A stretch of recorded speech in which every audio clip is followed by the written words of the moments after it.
नमस्कार, आप देख रहे हैं MP29 न्यूज। मेरे साथ भी लगातार बढ़ रहा है। लॉकडाउन की क्या स्थिति रहेगी? आप लोगों ने अगर फिगर ठीक से स्टडी किया है तो 14 तारीख शाम से जब से वो लगा है तब से फिगर स्टडी है 161 165। आप फिर से देखें 14% करीब हमारा पॉजिटिविटी रेट है। बनस्पत अगर रेशो देखें तो करीब 4% है।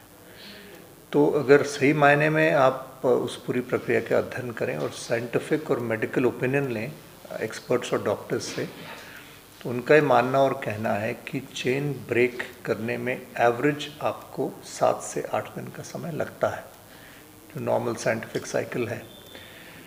और इस बात को देखते हुए, ध्यान में रखते हुए, क्योंकि हमने अभी स्टार्ट किया, स्टार्ट करने के बाद हमें सफलता इस रूप में मिली, उसको इस रूप में देखते हैं कि वो अरेस्ट हुआ, वो स्टेबलाइज हुआ। अब जब अरेस्ट होकर स्टेबलाइज हुआ है तो जहाँ जहाँ और कमियां थी या गैप्स थे उनको ब्रिज करने का हमें समय मिला है और अब उसको डिक्लाइन पे हम लाने की स्थिति में आएंगे। और इसी को देखते हुए क्राइसिस मैनेजमेंट कमेटी की बैठक अभी हुई, बाकी लोगों से हमने ओपिनियन और राय लिया, कुछ हमारे मीडिया के पत्रकार बंधुओं का भी मत था और एक्सपर्ट्स का तो था ही था।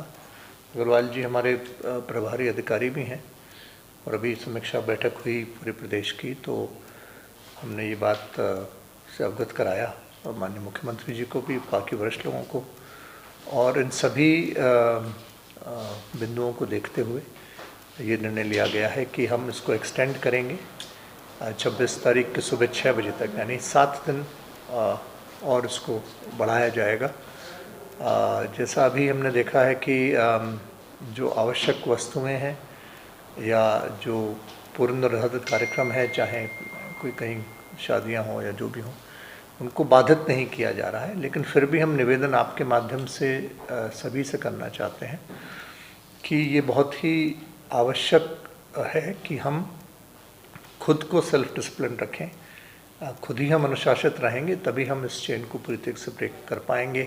कई कई जगह ये पाया गया है कि टेस्ट रिपोर्ट का सैंपल जब लिया जाता है और टेस्ट रिपोर्ट आती है, उसके बीच का जो काल है, वहाँ हमारे बहुत से जो लोग हैं वो अपने आप को आइसोलेट नहीं करते हैं और इसकी वजह से जब टेस्ट पॉजिटिव आ जाता है तो या तो पूरी तरीके से उनकी कॉन्टैक्ट हिस्ट्री डिस्क्लोज़ हो, और अगर मान लो हमको नहीं बताते हैं तो वहाँ भी हमें एक और परेशानी आ रही है कि वो फिर संक्रमण उस चेन से कहीं ना कहीं फैल रहा है। तो दो बातें हैं जो हमने पाई। एक बात, जैसे मैंने पहले आपसे निवेदन किया कि जो लोग आके स्वयं टेस्ट करा रहे हैं उनका डेटा हमारे पास में है, उस पर वर्क भी कर रहे हैं। अब ये डिपेंड करता है कि जब तक वो हमारे पास आया तब तक वो कितना इन्फेक्ट हो गया, उसकी लंग कंडीशन क्या हो गई, कितना % सैचुरेशन वहाँ हो गया, 40%, 50%। कई पेशेंट्स हमारे पास आए 80% उनका लंग्स अफेक्टेड थे, तो वहाँ हमने ऑक्सीजन की व्यवस्था करी है, वहाँ ऑक्सीजन इनटेक भी ज़्यादा हुआ लेकिन रिकवर करा है।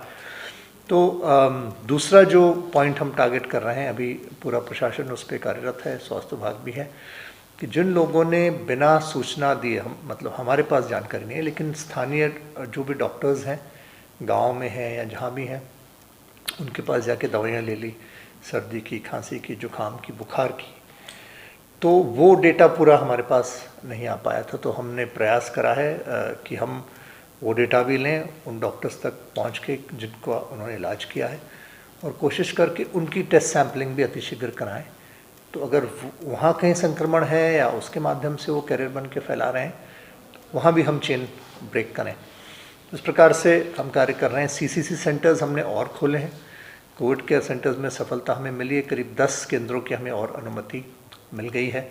तो तकरीबन ये 15 सेंटर्स हमारे यहाँ कार्यरत हो जाएंगे।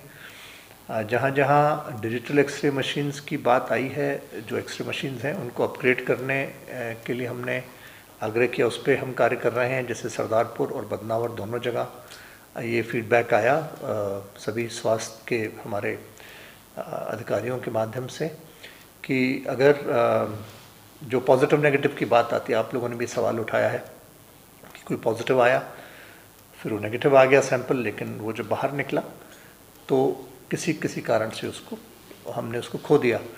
तो उसमें ये पाया गया है कि उनके लंग इफेक्टेड हो गए, यानी वो कोरोना से तो फ्री हो गए लेकिन लंग्स डैमेज हो गए। तो ये चिन्हित भी कुछ हद तक डिजिटल एक्सरे मशीन से हो जाता है, वहाँ हमारे डॉक्टर्स ने कहा है। तो उन्होंने कहा हम उसको प्राइमरी ट्रीटमेंट दे देंगे, या कुछ दिनों ज़्यादा उसको ऑक्सीजन और देनी है, या पैप मशीन के माध्यम से या कॉन्सेंट्रेटर के माध्यम, जैसे भी करके, ताकि उसके लंग वापस से रिकवर करें। तो ये एक प्रयास हो रहा है। सिटी स्कैन मशीन का भी विषय आज पुनः हम लोगों ने उस पर चर्चा करी और मुख्यमंत्री जी ने हमें कहा है कि वो भी अतिशीघ्र उसका भी प्रोविज़न करेंगे। धार में ऑक्सीजन का सिस्टम हॉस्पिटल में चालू हो गया, आप सब लोग जानते हैं। तो ये एक और अच्छी बात है, इससे और हमारे पेशेंट्स को राहत मिलेगी।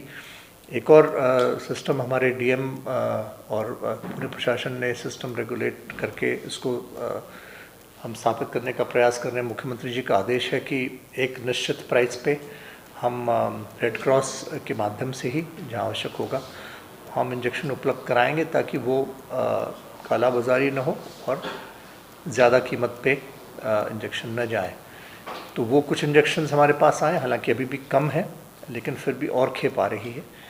तो हमारा प्रयास है कि जहाँ हमारे जो इन्फेक्टेड केसेस हैं उनको पहले हम प्राथमिकता दें। डॉक्टर रिकमेंड कर देगा 40% अबाव जो इफेक्टेड हैं, तो उनके रिकमेंडेशंस पे उनको इंजेक्शन्स उपलब्ध कराए जाएंगे। एक और बात सब लोगों को मैं आप लोगों के माध्यम से निवेदन करना चाहता हूँ कि ऐसा नहीं है कि वो इंजेक्शन मात्र ही एक इलाज है।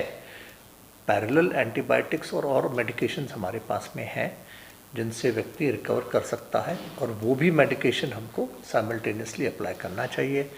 आयुष अग्रवाल जी आयुष में थे, पिछली बार इन्होंने इनके अथक प्रयास करे, इन्होंने काढ़ा वगैरह काफ़ी हमें उपलब्ध कराए। वहाँ भी हम लोग कोशिश कर रहे हैं कि वो हमारा जो परंपरागत हमारी देसी औषधियाँ हैं